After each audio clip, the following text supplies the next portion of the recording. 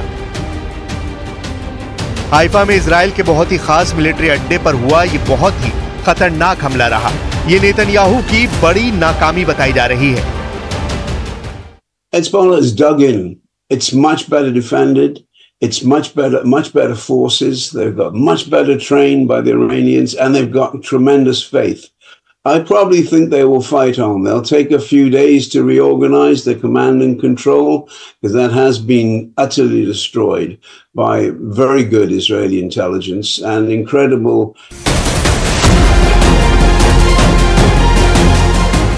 Haifa में attack के बाद अब सवाल इजराइल के पूरे डिफेंस सिस्टम पर उठ रहा है, जो पहले ईरान के 1 अक्टूबर वाले मिसाइल अटैक के बाद अपना रुतबा खो चुका है।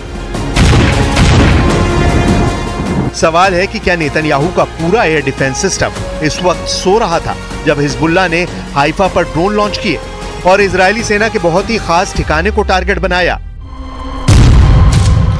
लेबनान से लॉन्च किए गए ड्रोन को काउंटर करने की जिम्मेदारी आयरन डोम पर थी। आयरन डोम की रेंज 70 किलोमीटर से ज्यादा है और हाइफा की लेबनान बॉर्डर से दूरी है 27 किलोमीटर। यानी आयरन डोम का रडार दक्षिण लेबनान के अंदर गहराई तक किसी भी ड्रोन और मिसाइल को ट्रैक कर सकता है। लेकिन 13 अक्टूबर को आयरन डोम फेल हो गया। वो हिजबुल्लाह के ड्रोन को ट्रैक नहीं कर पाया और हिजबुल्लाह के ड्रोन ने इजराइल के मिलिट्री ठिकानों पर ऐसा बारूद बरसाया कि सदमा तेल अवीव तक लगा है। כל הנפגעים פונו לבתי החולים. אנחנו עכשיו עסוקים בליצור קשר עם משפחותיהם. כל החיילים בבסיס הונחו להתקשר הביתה ולעדכן את משפחותיהם שהם בסדר. हिजबुल्लाह ने जिस जगह पर ड्रोन अटैक किया वो बिन्यामिना मिलिट्री कैंप है। बिन्यामिना मिलिट्री कैंप लेबनान की सीमा से 65 किलोमीटर दूर है। यानी हिजबुल्लाह ने 65 किलोमीटर से भी ज्यादा दूरी से एक ड्रोन अटैक किया जो सफलतापूर्वक जाकर अपने निशाने पर लग गया। उस दौरान उत्तरी हाइफा में तैनात आयरन डोम भी उसका पता नहीं लगा पाया।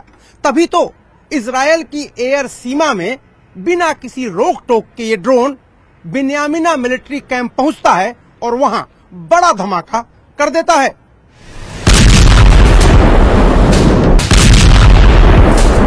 साफ है कि हिजबुल्लाह के हमले के सामने इजराइल का आयरन डोम एयर डिफेंस सिस्टम सोता रह गया। ना ही हाइफा में अटैक से पहले सायरन बजा। यह हाइफा की तब की तस्वीरें हैं जब हिजबुल्लाह का अटैक हो गया और फिर सेना ने अलार्म बजाना शुरू किया। अब सवाल है कि इजराइल ने हाइफा पर हिजबुल्लाह के हमले के बाद क्या किया। गजा के देर अल बलहा में क्या हुआ, ये उसकी तस्वीरें हैं। बहुत ही खौफनाक वीडियो है। इजराइल ने अल-अक्सा अस्पताल के बाहर हमला किया है। इस हमले में 4 लोगों की मौत हुई है और करीब 50 लोग घायल हुए हैं। धमाके के बाद यहां लगे कैंप में आग लग गई और सब कुछ जलने लगा। नेतन्याहू ने कहा था कि हसन नसरुल्लाह के मारे जाने के बाद हिजबुल्लाह का अंत हो जाएगा, जो नहीं हुआ। नेतन्याहू ने कहा था कि वो बेरूत को गजा बनाने से पीछे नहीं हटेंगे। बेरूत पर हमले जारी हैं, लेकिन हिजबुल्लाह एक्टिव है। नेतन्याहू ने कहा कि दक्षिण लेबनान से वो हिजबुल्लाह को उखाड़ फेंकेंगे। वहां भी ऑपरेशन जारी है और इजराइल के लिए गुड न्यूज सुनने को नहीं मिली है। Those pages haven't ended the war. They probably angered a lot of people in Hezbollah and it's not just Hezbollah. A lot of Lebanese don't like them, particularly Sunnis, but a lot of them feel that Hezbollah is represents Lebanese resistance. So what are they going to do?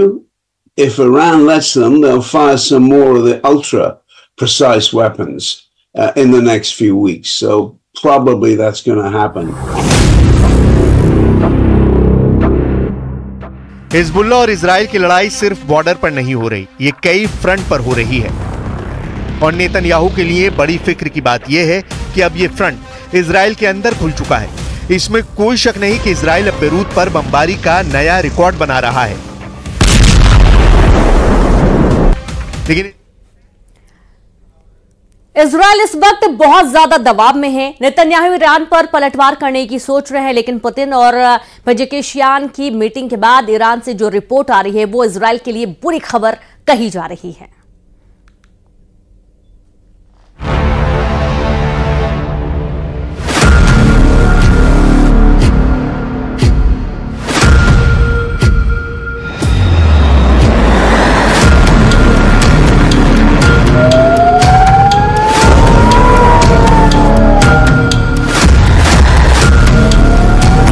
इंसानों की यहां कोई भी साथ नहीं है।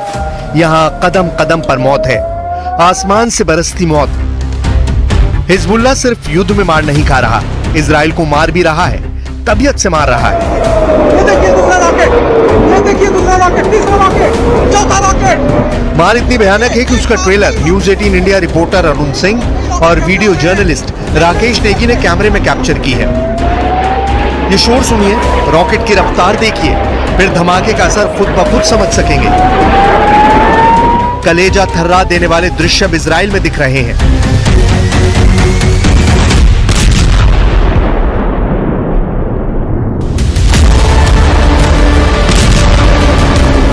Hezbollah के हमले को नई धार मिली है। ईरान भी अब खुलकर इजराइल को दहलाने जा रहा है।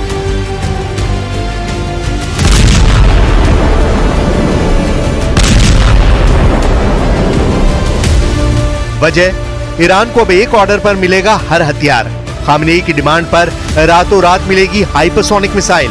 कुद्स फोर्स जब चाहे उसे मिल जाएगा सुपरसोनिक आसमानी लड़ाका। ईरान को न्यूक्लियर थ्रेट हुआ तो एटम बम का भी हो जाएगा जुगाड़। इजराइल हो या अमेरिका, ईरान को अब किसी से नहीं डर।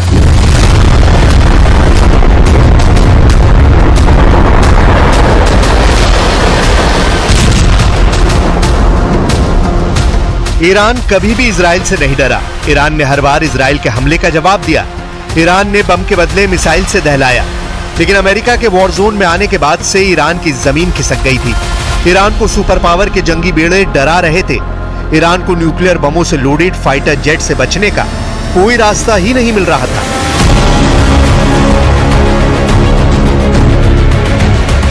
मगर अब तेहरान में टेंशन जैसी कोई बात नहीं। सुप्रीम लीडर अली खामनेई भी बेफिक्र है।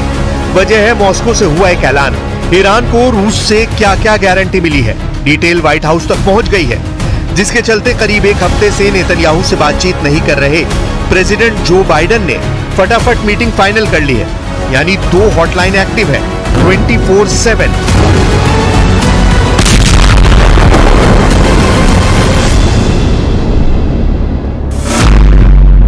तेहरान और मॉस्को की हॉटलाइन पर इजराइल के हमले से निपटने का प्लान बन चुका है। वहीं रूस के वॉर जोन में एंट्री के बाद प्रेसिडेंट बाइडेन और नेतन्याहू नई रणनीति बना रहे हैं।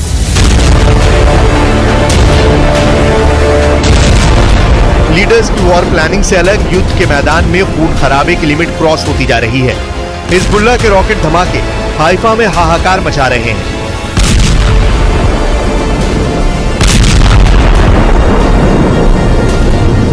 जैसे बेरूत जल रहा है, ठीक वैसे ही दृश्य इजराइल में दिखने लगे हैं। लेकिन इजराइल के बारूदी प्रहार को झेलने की हिम्मत अब हिजबुल्लाह में बची नहीं।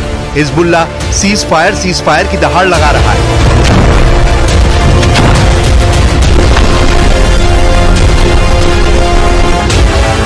मगर इजराइल का मकसद साफ है।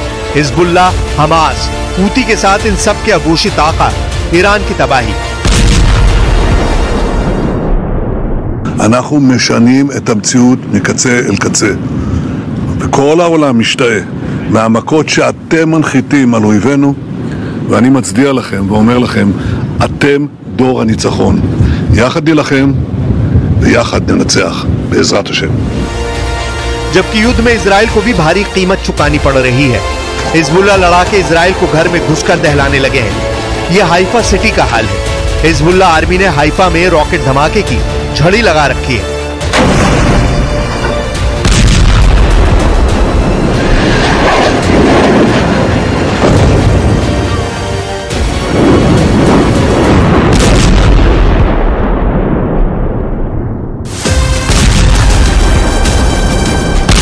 गाड़ी युद्ध में अचानक सब कुछ बदल सा गया है।